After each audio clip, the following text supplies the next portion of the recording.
कहानी एक छोटे से गांव की है, जहां एक पुराना कुआं था, जिसे शापित कुआं कहा जाता था।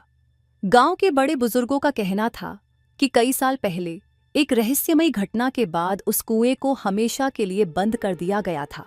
गांव के लोग कुएं के पास जाने से कतराते थे, क्योंकि उनके अनुसार उस कुएं के अंदर कुछ ऐसा था जो किसी को चैन से जीने नहीं देता था। फिर भी कुएं के बारे में हमेशा एक रहस्य बना रहता था, जिसे कोई भी समझ नहीं पाता था। गांव में रहने वाली निधि एक बहादुर और जिज्ञासु लड़की थी, जिसे इन पुरानी कहानियों पर विश्वास नहीं था।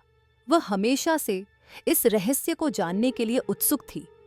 एक दिन उसने अपने दोस्तों करण और रोहन को भी इस मिशन में शामिल कर लिया।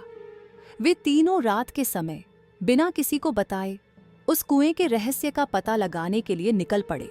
रात का अंधेरा गहराता जा रहा था, और जब वे कुएं के पास पहुंचे तो वहां का वातावरण और भी भयानक हो गया। कुएं के चारों ओर घना सन्नाटा था और हवा में एक अजीब सी ठंडक थी।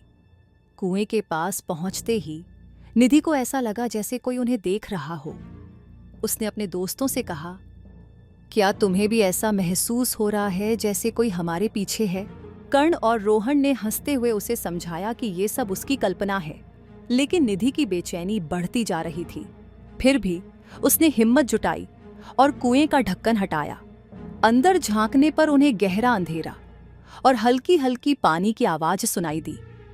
कर्ण ने एक पत्थर उठाकर कुएं में फेंका, लेकिन उसे किसी चीज के टकराने की आवाज नहीं आई। यह और भी डरावना था, क्योंकि कुएं का तल बहुत गहरा नहीं था। तभी अचानक कुएं के अंदर से एक हल्की सी रोशनी चमकी और तुरंत ही गायब हो गई। तीनों दोस्त हैरान थे। निधि ने मोबाइल की टॉर्च जलाकर कुएं के अंदर झांका, और जो उसने देखा उससे उसके रोंगटे खड़े हो गए।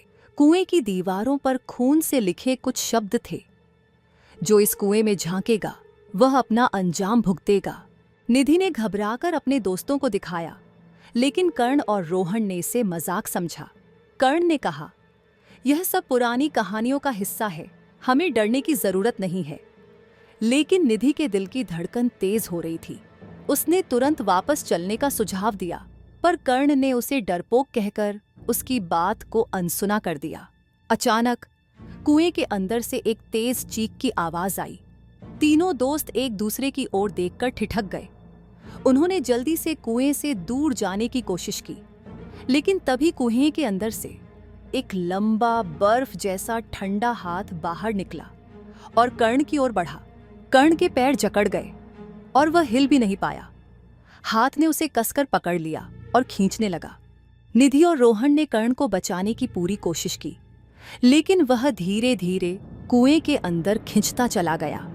कर्ण की चीखें गूंज बनकर रह गईं, और फिर अचानक सब कुछ शांत हो गया। कुएं के अंदर एक बार फिर से गहरा अंधेरा छा गया, मानो कुछ हुआ ही न हो।